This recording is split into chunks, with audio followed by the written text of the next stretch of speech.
Salam Media Sriwijaya. Persatuan Putra-Putri Angkatan Udara PPPAU, Sumatera Barat melakukan pelantikan untuk 22 orang pengurus baru masa bakti tahun 2022 sampai tahun 2027 bertempat di Krurum Disdop Lanut Sultan Sejahrir, Padang, Jumat tanggal 20 Januari tahun 2023.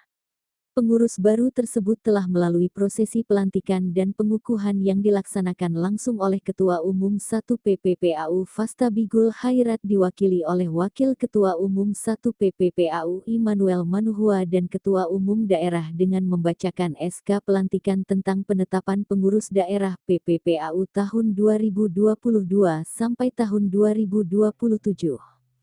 Penyerahan tanda jabatan diserahkan kepada tiap-tiap pengurus yang dilantik. Dilanjutkan dengan penyerahan bendera Pataka dan ditutup dengan menandatangi berita acara disaksikan oleh Komandan Lanut Sultan Sejahrir Padang Kolonel Navigator Saiful Rahman. Dalam sambutannya, Ketua Umum 1 PPPAU Immanuel Manuhua mengatakan bahwa organisasi PPPAU merupakan organisasi yang telah berbadan hukum yang mesti mengedepankan musyawarah untuk kedepannya.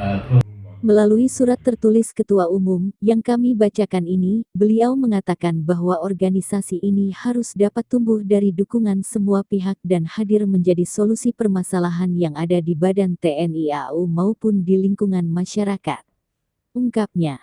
Lalu pihaknya juga berharap pengurus baru yang dilantik dapat membangun inovasi dengan ide yang konstruktif terutama di bidang ekonomi, sosial dan bidang lainnya.